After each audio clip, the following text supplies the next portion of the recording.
masuk ke dalam hadirat-Mu Tuhan. Kami butuhkan Tuhan senantiasa dalam hidup kami. Karenanya berfirman-Lah buat kami semuanya, kami siap mendengar dan menerima firman-Mu. Tuntun kami Tuhan melalui Tuhan firman-Mu untuk kami mengerti akan kehendak-Mu dan menuju Tuhan hidup sesuai dengan kehendak-Mu. Terima kasih Tuhan, di dalam nama-Mu kami berdoa. Haleluya. Amin. Puji nama Tuhan. Shalom saudara-saudara yang kasih Tuhan. Hari ini kita akan belajar bersama-sama firman Tuhan yang akan kita ambil dari Kidung Agung 1 ayat 8 bagian A. Kidung Agung 1 ayat 8 bagian A, saya akan membacakan untuk saudara-saudara sekalian. Jika engkau tak tahu, hei jelita di antara wanita, ikutilah jejak-jejak domba. Puji Tuhan, hari ini kita akan belajar bersama-sama firman Tuhan yang saya beri judul mengikuti jejak domba. Mengikuti jejak domba. Saudara yang kasih Tuhan, konteks dari ayat ini sebenarnya ialah mencari Tuhan. Ya, kenapa saya berani mengatakan seperti itu? Karena ayat yang ketujuh, kalau kita melihat ayat yang ketujuh, di situ ada seorang wanita yang mencari kekasihnya yang sedang mengembalakan domba. Ya, puji nama Tuhan.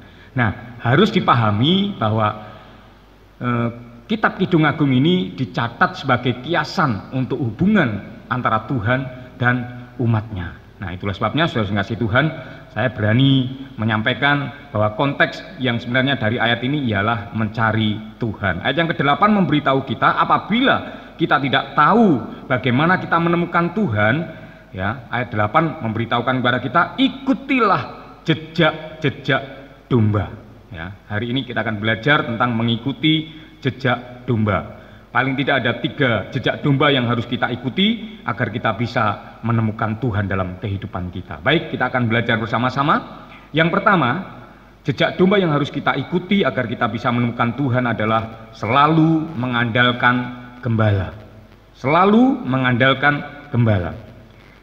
Domba itu selalu mengandalkan gembala karena domba itu adalah salah satu hewan yang tidak memiliki APD. Kita mungkin tidak asing dengan istilah APD ini ya, alat pelindung diri, alat pembela diri. Sebagaimana hewan-hewan lainnya, ya, lebah memiliki sengat, ya, kemudian kucing memiliki cakar, ya, dan banyak lain lagi, ular memiliki bisa dan lain sebagainya. Nah, saudara yang kasih Tuhan, tapi domba tidak. Sekalipun mungkin domba ini yang jantan memiliki tanduk, tetapi tanduk domba itu akan cenderung melengkung ke bawah dan tidak akan memiliki arti apa-apa untuk membela diri. Demikian pun kita, saudara yang kasih Tuhan, ketika kita menjadi anak-anak Tuhan, ketika kita menjadi orang Kristen, menjadi orang percaya, menjadi domba-dombanya Tuhan, maka Tuhan dalam tanda petik akan mengambil semua APD kita. Ya, Dia akan mengambil semua alat pelindung diri kita. Bagaimana tidak? Dia mengajarkan untuk memberikan pipi kirimu kepada yang menampar pipi kananmu. Dan Tuhan mengajarkan juga melarang kita untuk membalas kejahatan dengan kejahatan. Nah, saudara kasih Tuhan, apa yang maksud Tuhan? Apa maksud Tuhan ketika Dia mengambil semua APD kita itu? Sebenarnya maksud Tuhan adalah supaya saudara dan saya sebagai domba-dombanya hanya mengandalkan Tuhan. Amin. Puji Tuhan. Nah, saudara yang kasih Tuhan, itulah sebabnya juga saya sebagai hamba Tuhan tidak merekomendasikan anak-anak Tuhan, orang-orang Kristen, ya, itu mengikuti yang namanya bela diri, apapun, ya, namanya apapun bentuknya, ya. Saya tidak merekomendasikan itu. Mengapa? Karena ini akan menyulitkan kita untuk mengandalkan Tuhan. Ini akan menyulitkan kita untuk bergantung sepenuhnya kepada Tuhan yang adalah gembala kita itu. Ya. Bagaimana kita bagaimana kita tidak membalas kejahatan dengan kejahatan apabila kita memiliki kekuatan untuk melakukannya. Ya, itulah yang saya sebut sebagai kesulitan kita untuk mengandalkan Tuhan apabila kita memiliki sesuatu yang namanya pembelaan diri itu tadi. Nah, saudara kasih Tuhan, kita kembali kepada firman Tuhan. Lebih daripada semuanya, ya, Tuhan melarang kita untuk mengandalkan diri kita sendiri, ya, karena orang yang mengandalkan diri kita sendiri itu, orang yang mengandalkan dirinya sendiri itu adalah orang-orang yang terkutuk. Itu firman Tuhan dalam Yeremia pasal yang ke-17 ayat yang ke-5. Ya. Yeremia pasal yang ke-17 ayat yang ke-5, beginilah firman Tuhan, terkutuklah orang yang mengandalkan manusia, yang mengandalkan kekuatannya sendiri, dan yang hatinya menjauh dari Tuhan. Langsung ayat yang ke-7 sebaliknya, apabila kita mengandalkan Tuhan, tidak memiliki kekuatan apapun ya selain mengandalkan Tuhan, maka Tuhan berkata dalam ayat yang ke-7, diberkatilah orang yang mengandalkan Tuhan, yang menaruh harapannya pada Tuhan. Amin, saudara. Saudara ingin diberkati? Mari kita bersama-sama mengandalkan Tuhan. Nah, pertanyaan berikutnya adalah bagaimana kita mengandalkan Tuhan? Saudara mengasihi Tuhan, mengandalkan Tuhan itu berarti memberikan kesempatan kepada Tuhan untuk menolong kita. Sekali lagi, mengandalkan Tuhan itu berarti memberi kesempatan kepada Tuhan untuk menolong kita. Puji nama Tuhan. Nah, dasar pertolongan Tuhan itu ialah saat kita tidak mempunyai kekuatan untuk melawan. Ya, itu sebabnya depan tadi saya katakan, ya, saya tidak merekomendasikan orang-orang Kristen itu untuk mengikuti bela diri apapun. Kenapa? Karena dasar pertolongan Tuhan sekali lagi ialah saat kita tidak mempunyai kekuatan untuk melawan. Saya akan memberikan contoh dalam 2 Tawarik 20 ayat yang ke-12. 2 Tawarik 20 ayat yang ke-12. Ini adalah kisahnya Yosafat, ya. Yosafat tidak memiliki kekuatan ketika dikepung oleh musuh dari Amon dan dari Moab, kalau tidak salah seperti itu. Ayat yang ke-12 dari 2 Tawarik 20, ya Allah kami, tidakkah engkau akan menghukum mereka, karena kami tidak mempunyai kekuatan untuk menghadapi laskar yang besar ini yang datang menyerang kami. Inilah yang saya namakan dasar pertolongan Tuhan itu tadi, ialah saat kita tidak mempunyai kekuatan untuk melawan. Kemudian berikutnya lagi, kami tidak tahu apa yang harus kami lakukan, tetapi mata kami tertuju kepadamu. Saudara yang kasih Tuhan, ayat Alkitab mengatakan kepada kita, ketika kita tidak tahu apa yang harus kita lakukan karena kita tidak memiliki kekuatan apapun, satu hal yang harus saudara lakukan adalah arahkan matamu pada Tuhan. Dialah pertolongan kita. Katakan amin. Dialah pertolongan kita, saudara yang kasih Tuhan. Itu sebabnya mari kita arahkan mata kita tertuju pada Tuhan, ya. Tertuju pada Tuhan. Apa itu tertuju pada Tuhan? Ya, dalam Mazmur 123 ayat yang kedua, mata yang tertuju pada Tuhan atau mata yang memandang pada Tuhan. Mazmur 123 ayat yang kedua dalam bahasa Indonesia masa kini dikatakan seperti ini. Mazmur 123 ayat yang kedua dalam bahasa Indonesia masa kini dikatakan seperti ini. Seperti seorang hamba bergantung kepada tuannya. Sering kasih Tuhan. Seperti seorang hamba bergantung kepada tuannya. Jadi mata yang memandang pada Tuhan, mata yang terarah pada Tuhan, dikatakan dalam Mazmur 123 ayat yang kedua dalam bahasa Indonesia masa kini itu dikatakan sebagai seorang hamba atau seperti seorang hamba yang bergantung kepada tuannya. Jadi kita bergantung sepenuhnya kepada Tuhan kita. Nah, saudara kasih Tuhan, inilah yang pertama yang diharapkan Tuhan ketika Dia berkata, ikutilah jejak-jejak domba. Ya, yang pertama adalah selalu mengandalkan gembala, selalu bergantung kepada gembala. Puji nama Tuhan. Kita masuki yang kedua, poin yang kedua, atau jejak domba yang kedua yang harus kita ikuti agar kita bisa menemukan Tuhan. Yang pertama tadi selalu mengandalkan gembala, yang kedua selalu mentaati gembala. Dalam Yohanes 10 ayat yang ke-27. Yohanes 10 ayat yang ke-27. Kita baca Yohanes 10 ayat yang ke-27. Domba-dombaku mendengarkan suaraku, dan aku mengenal mereka, dan mereka mengikut aku. Mendengar suara Tuhan dan mengikut Tuhan, itu ialah sebuah ketaatan, bisa dikatakan sebuah ketaatan. Nah, dasar ketaatan yang benar itu, saudara kasih Tuhan, adalah percaya. Dasar ketaatan yang benar itu adalah percaya. Dengan demikian orang yang percaya itu dapat dilihat dari ketaatannya. Amin. Ya. Orang yang percaya itu dapat dilihat dari ketaatannya, saudara kasih Tuhan. Nah, kita dapat melihat ketaatan seseorang itu melalui ibadahnya. Sekali lagi kita berbicara tentang ibadah, ya. Lagi-lagi kita berbicara tentang ibadah.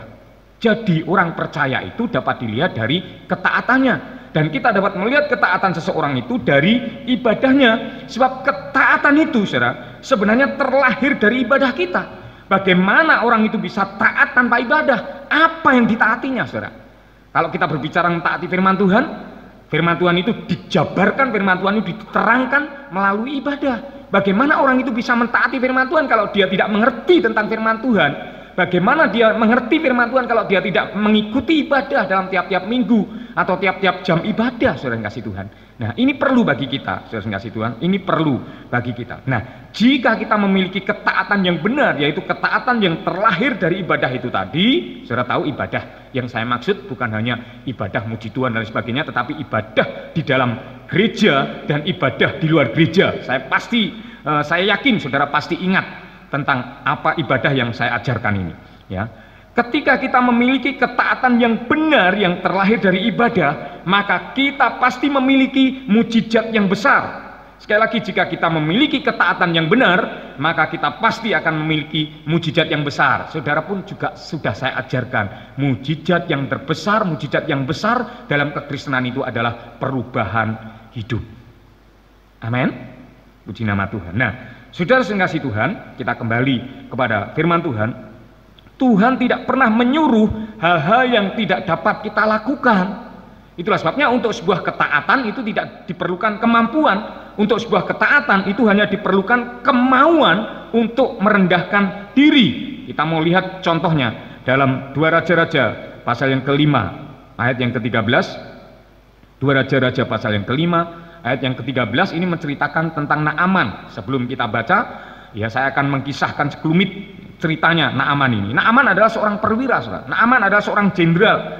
Maka tidak salah apabila Naaman ini memiliki harga diri yang sangat tinggi, ya, karena dia adalah seorang jenderal gitu ya. Tapi kita melihat, ya, dari mana saya tahu bahwa Naaman ini memiliki harga diri yang tinggi? Ya, ketika dia sakit kusta, seorang pembantunya yang berasal dari Israel menganjurkan untuk pergi kepada nabi yang ada di Israel gitu ya. Tetapi kalau kita melihat ternyata Naaman itu tadi tidak pergi kepada nabi ya, di Israel, tetapi malah pergi kepada raja. Jadi harga dirinya itu sangat tinggi, dia pergi kepada raja bukan kepada nabi seperti yang diperintahkan oleh salah satu pembantunya yang ada di rumahnya itu tadi. Dia pergi kepada raja, dan ketika raja memerintahkan untuk pergi kepada nabi yang di Samaria, yaitu ibu kota Israel itu, saudara kasih Tuhan, kita melihat ayatnya.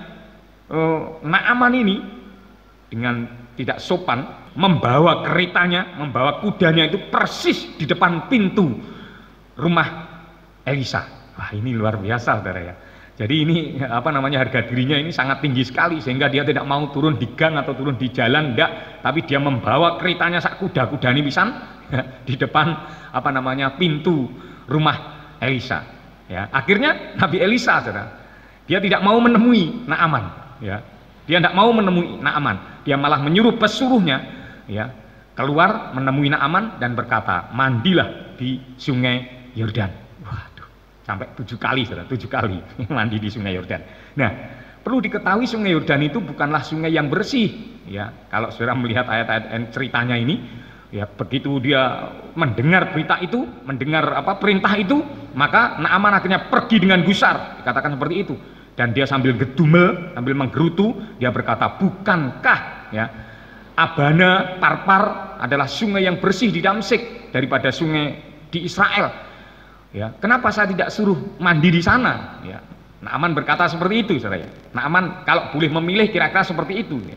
Tetapi kita melihat, saudara yang kasih Tuhan, ya, ketika dia ngedumel dalam perjalanan, ya, ayat yang ke-13 ini. Tetapi pegawai-pegawainya datang mendekat serta berkata kepadanya, Bapak, seandainya nabi itu menyuruh perkara yang sukar kepadamu, bukankah Bapak akan melakukannya? Sudah saya kasih Tuhan, inilah manusiawi banget.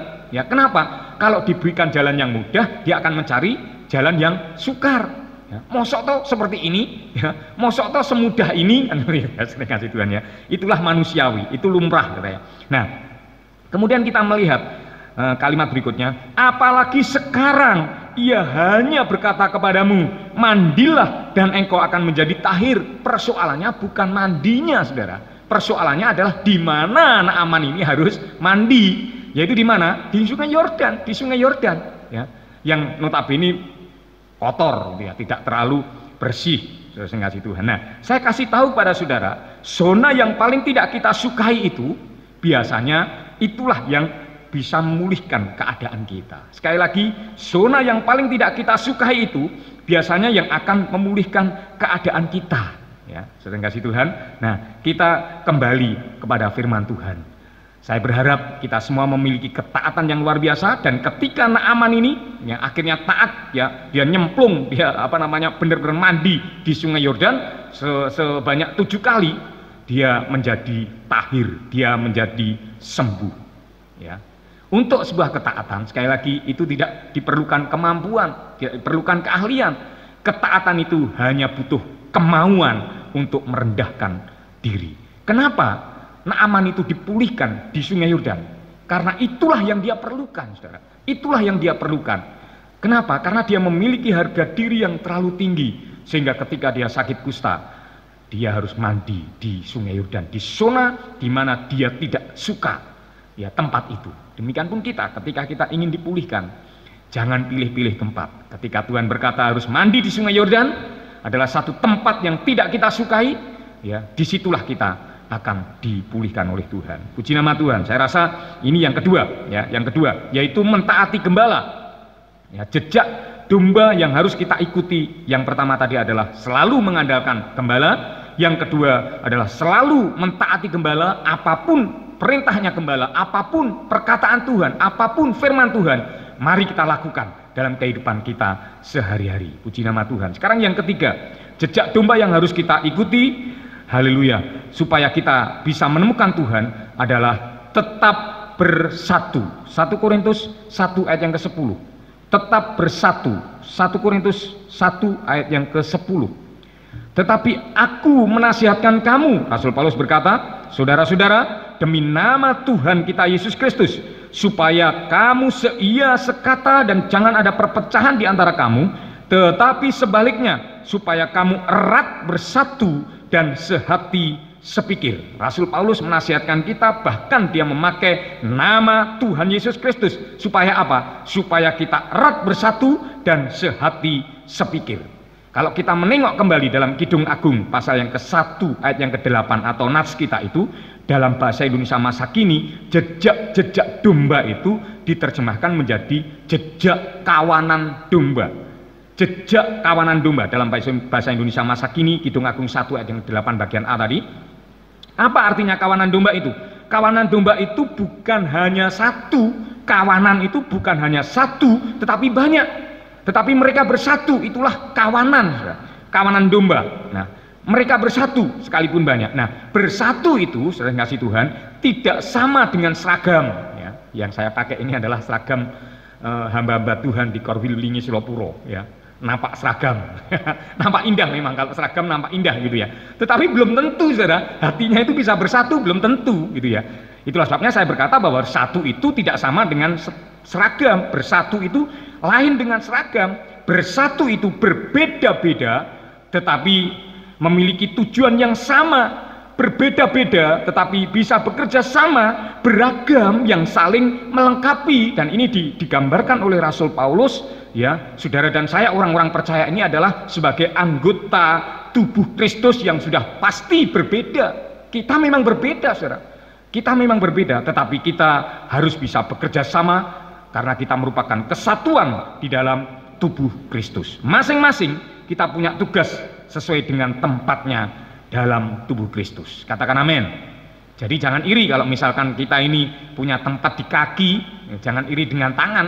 Kalau kita iri dengan tangan kemudian tiba-tiba kita pindah ke tangan, maka nanti bagaimana? Tangan kita ini seperti kaki, kan lucu gitu ya. Atau mungkin telinga ini iri dengan mata yang selalu melihat pemandangannya indah gitu ya. Kemudian terus telinga ini iri dengan mata, kemudian tiba-tiba telinga ini pindah di mata. Apa yang terjadi, saudara? Jadi tubuh Kristus akan kacau balau gitu ya. Jadi sekali lagi mari kita bersyukur dimanapun Tuhan menempatkan kita gitu ya. Jadi masing-masing kita sekali lagi punya tugas sesuai dengan tempatnya di dalam tubuh Kristus. Nah, untuk tetap bersatu, saudara kasih Tuhan, kita harus bisa saling memahami seperti yang saya sampaikan tadi. Kita harus paham bahwa memang telinga itu tugasnya untuk mendengar, bukan untuk melihat. Kita harus paham bahwa kaki itu tempatnya atau tugasnya adalah untuk berjalan. Jangan iri dengan tangan yang seringkali mungkin bisa untuk salaman, ya. Mungkin sekarang ini salaman pakai kaki ya. Ya, karena memang keadaan seperti ini kita salamannya hanya begini atau mungkin pakai kaki gitu ya. Ya. Jadi jangan iri, kaki itu jangan iri dengan tangan yang seringkali melakukan hal-hal yang berharga dan lain sebagainya seperti itu. Ya, saudara kasih Tuhan, jangan pernah iri ya. Kita harus saling memahami dan harus saling mengampuni. Kenapa? Karena memang kadang-kadang yang paling terdekat itulah yang seringkali memiliki potensi untuk saling menyakiti. Kita melihat saja ya, dalam mulut kita ini ada gigi, ada lidah, ya, dan ada bibir gitu ya. Nah, ini yang seringkali bentrok ya, di dalam mulut ini bentrok dah. Ketika kita makan gitu ya, lidah kita itu mengarahkan makanan itu pada gigi, tiba-tiba lidah kita tergigit. Aduh, sakit sekali. Lidah kita tergigit ya. Itu yang seringkali berpotensi untuk saling menyakiti, tetapi kita melihat ya, oleh karena lidah tergigit terus bukan berarti terus kita kemudian terus mencopoti gigi kita semua, enggak, saudara ya. Dan memang itulah yang terjadi, saudara. Itulah yang terjadi. Jadi yang paling nakal udah gigi ini mungkin ya, seringkali menggigiti ya, kadang-kadang bukan makanan tapi lidah, kadang-kadang bibir, sehingga akhirnya menjadi sariawan dan lain sebagainya. Tetapi sekali lagi kita sebagai tubuh Kristus harus saling mengampuni. Sekali lagi harus saling mengampuni ya, harus saling mengampuni. Kenapa? Karena doa kita ini berdasarkan doa kita Bapa kami yang kita ucapkan tiap-tiap akhir ibadah itu. Ampunilah kami akan kesalahan kami seperti apa, saudara? Seperti kami mengampuni orang yang bersalah kepada kami. Bagaimana saudara bisa berdoa seperti itu kalau saudara belum bisa mengampuni orang yang bersalah kepada saudara? Saudara tidak akan pernah menerima pengampunan itu dari Tuhan. Itu sebabnya, saudara, mari untuk tetap bersatu kita harus saling memahami dan saling mengampuni. Jika tidak, iblis akan diuntungkan. Ayo kita lihat ayatnya. Ayat yang terakhir dalam 2 Korintus pasal yang kedua ayat yang ke-11. Saya akan membacakan, saudara kasih Tuhan, saya akan membacakan judulnya terlebih dahulu. Dalam terjemahan baru LAI memberikan judul harus diampuni orang yang bersalah. Sekali lagi saya akan bacakan judulnya, kemudian kita akan membaca 2 Korintus 2 ayat yang ke-11 ini secara bersama-sama ya. Harus diampuni orang yang bersalah. 2, 3. Supaya iblis jangan beroleh keuntungan atas kita, sebab kita tahu apa maksudnya. Saudara-saudara kasih Tuhan, setiap masalah yang terjadi di antara kita ya, itu ada dua kepentingan. Dulu sudah pernah saya ajarkan kepada saudara, yaitu kepentingan Tuhan dan kepentingan iblis. Kepentingan Tuhan dengan masalah-masalah yang terjadi di antara kita itu adalah untuk mendewasakan kita. Sekali lagi, untuk mendewasakan kita, untuk menyempurnakan kita supaya semakin sempurna di hadapan Tuhan melalui masalah-masalah yang terjadi di antara kita itu. Tetapi jangan lupa ya, terhadap masalah-masalah yang kita alami itu iblis juga punya kepentingan. Apa kepentingannya iblis? Untuk mencerai-beraikan kita. Ya, untuk mencerai-beraikan kita. Nah, pilihan itu ada di tangan saudara. Sekali lagi, pilihan itu ada di tangan saudara. Kalau saudara untuk memilih untuk dewasa, maka saudara akan bertahan, tetap bersatu, sekalipun banyak masalah di dalamnya, tetap bersatu, sehingga dengan demikian saudara semakin dewasa di hadapan Tuhan, semakin sempurna di hadapan Tuhan. Dan itulah tujuan Tuhan, itulah kepentingan Tuhan atas setiap masalah yang kita alami. Tetapi apabila saudara memilih untuk memisahkan diri, mencerai-beraikan, Alkitab mencatat iblis akan diuntungkan dengan keadaan seperti ini. Kenapa? Karena ketika domba itu tercerai dari kawanan domba, maka iblis yang adalah singa yang mengaum-ngaum itu akan jauh lebih mudah untuk menerkamnya. Ya, saudara kasih Tuhan, itulah sebabnya saudara kasih Tuhan, ketika kita mengikuti jejak domba, maka hal yang ketiga yang harus kita lakukan adalah tetap bersatu sebagai kawanan domba Allah. Puji nama Tuhan, saudara kasih Tuhan. Saya rasa inilah benaran firman Tuhan yang dapat saya sampaikan kepada setiap kita hari ini. Saya berharap firman Tuhan ini menjadi berkat bagi setiap kita untuk kita menemukan Tuhan dalam kehidupan kita masing-masing. Tuhan memberkati kita. Mari kita dudukkan kepala kita berdoa. Terima kasih Bapa Surgawi, hari ini kami telah belajar kebenaran firman-Mu yang sungguh mengajarkan kami supaya apabila kami mencari Engkau, kami dapat menemukan Engkau ketika kami mengikuti jejak-jejak domba. Kami selalu mengandalkan Engkau, selalu mentaati Engkau, dan kami selalu bersatu bersama dengan rekan-rekan seiman kami sebagai kawanan domba-Mu, sehingga kami benar-benar menjadi domba yang berkenan di hadapan Tuhan. Terima kasih Bapa Surgawi, terima kasih hamba-Mu telah berhenti menyampaikan kebenaran firman-Mu. Tetapi mari Roh Kudus, Engkau terus menggemakan firman-Mu, menanamkan setiap firman-Mu itu dalam lubuk hati kami masing-masing, sehingga kebenaran firman-Mu itu menjadi pelita bagi kaki kami dan terang bagi jalan kami. Kami akan melanjutkan ibadah kami, Tuhan berkenan memimpin sampai kepada akhirnya nanti. Di dalam nama Tuhan Yesus Kristus kami berdoa dan kami mengucap syukur. Amin. Selanjutnya saya serahkan kepada pemimpin pujian. Puji Tuhan, kita akan berdoa syafaat. Kita mau naikkan pujian Yesus dengar doa.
Berkati anak-anak kami yang duduk di bangku playgroup sampai perguruan tinggi.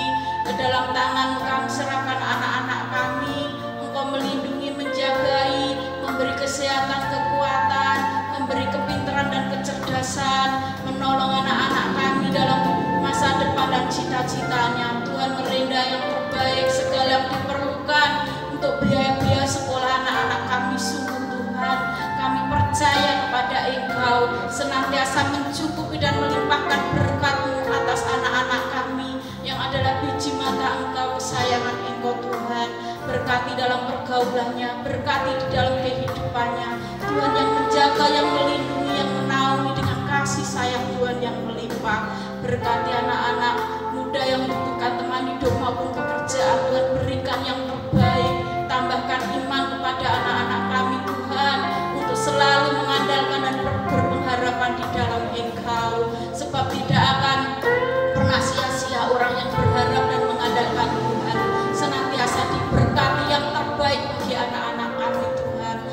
berkati dalam rumah tangga kami dengan keharmonisan dan kebahagiaan, dengan sukacita ilahi.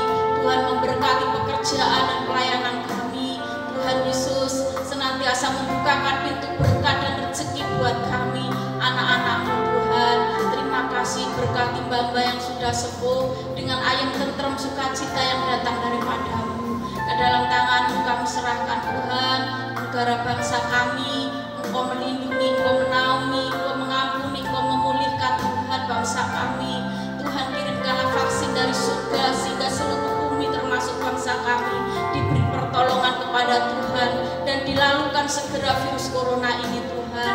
Berkati pasien-pasien yang terjangkit, biarlah Tuhan menjamah dengan tangan yang berlubang paku melalui perawatan dokter dan tenaga medis. Tuhan memberkati sehingga mengalami kesembuhan dan tidak ada korban jiwa lagi karena corona ini Tuhan. Engkau berkati Tuhan para tenaga medis dokter yang menangani pasien ini Tuhan, diberi kekuatan ilahi, dilindungi, diberkati oleh Tuhan. Engkau menolong Tuhan Bapak Presiden, stafnya, menteri-menterinya, aparat keamanan, semuanya, MPR, DPR, gubernur, bupati, camat, wali kota, lurah, RT, RW, di dalam tangan-Mu kami serahkan Tuhan. Beri hikmat dan pertolongan, kebijakan yang sedang dipersiapkan ini Tuhan. Semuanya adalah hikmat marifat yang datang daripada Tuhan. Engkau melindungi, Engkau menaungi, Engkau memberkati dan menyelamatkan bangsa kami Tuhan. Engkau beri ketentraman dan keamanan, Engkau memberikan kesejahteraan yang berlimpah-limpah. Terima kasih Tuhan, kami serahkan untuk pekerjaan-Mu dan hamba-hamba-Mu di mana saja berada. Ke dalam tangan-Mu kami serahkan Tuhan. Engkau yang memberkati kami semuanya. Engkau menolong ya Tuhan untuk setiap kami. Apapun ya Tuhan yang akan kami kerjakan dan lakukan, Tuhan yang menyertai, Tuhan yang melindungi, Tuhan yang memberkati kami sehingga kami dapat memuliakan Engkau. Terpuji nama-Mu Tuhan kekal selama-lamanya. Demikian doa kami, permohonan kami, ucapan syukur kami yang jauh dari sempurna, kami naikkan di dalam nama Tuhan Yesus. Terpuji-puji nama-Mu kekal selama-lamanya. Dalam nama Yesus, haleluya, amin. Saya jemput Bapak Ibu bangkit berdiri bersama-sama, kita akan segera tutup ibadah kita ini di dalam doa. Sampailah sudah kami pada paripurna ibadah kami hari ini Tuhan. Kami sangat yakin Engkau berkenan menerima ibadah kami. Apapun yang telah kami lakukan dalam sepanjang ibadah hari ini, baik pengorbanan waktu, tenaga, sampai kepada harta benda yang akan kami bawa ke rumah-Mu yang kudus, itu semua kiranya Tuhan berkenan menerimanya menjadi persembahan yang harum di hadapan-Mu, dan Tuhan berkenan menguduskan persembahan kami, sehingga persembahan kami menjadi berkat di ladang Tuhan. Tuhan berkati seluruh sedang jemaat-Mu dalam segala usaha dan pekerjaan mereka, bebakulan, toko, warung, sawah, ladang, ternak mereka. Tuhan berkati hidup rumah tangga mereka, hidup nikah mereka, dilimpahi dengan segala kebahagiaan yang datang daripada Tuhan. Kami bersyukur Engkau telah memimpin ibadah kami dari awal sampai kepada akhirnya. Terima kasih Tuhan, terima kasih. Kami akan haleluya mengakhiri ibadah kami ini di dalam nama Tuhan Yesus Kristus. Terima kasih, kita akan berdoa sesuai doa yang diajarkan Yesus kepada kita. Karena itu berdoalah demikian. Bapa kami yang di surga, dikuduskanlah nama-Mu, datanglah kerajaan-Mu, jadilah kehendak-Mu di bumi seperti di surga. Berikanlah kami pada hari ini makanan kami yang secukupnya, dan ampunilah kami akan kesalahan kami, seperti kami juga mengampuni orang yang bersalah kepada kami. Dan janganlah membawa kami dalam pencobaan, tapi lepaskanlah kami daripada yang jahat, karena Engkaulah yang punya kerajaan dan kuasa dan kemuliaan sampai selama-lamanya. Saudara kasih, angkat tanganmu, buka di hadapan Tuhan. Sidang jemaat yang dikasihi Tuhan dan yang mengasihi Tuhan, turunlah atasmu, terimalah dan menjadi bahagian hidupmu segala berkat-berkat Tuhan, yaitu berkat damai sejahtera, berkat sukacita, berkat kebahagiaan, berkat keberhasilan dan kesuksesan yang mengalir membanjir dari tahta Allah Bapa surgawi kita, yang senantiasa mengasihi kita di dalam kasih sayang anak tunggal Yesus Kristus, serta berkat persekutuan yang manis dan indah di Roh Kudusnya, dan yang senantiasa menopang kehidupan kita, menyertai hidup kita, mengiring mengawal langkah kehidupan kita minggu pagi hari ini bahkan sampai selama-lamanya. Di dalam nama Tuhan Yesus Kristus kami kembalikan kerjaan yang kudus dengan mantap yang diberkati, berkata amin. Selamat hari Minggu, Tuhan memberkati kita semua.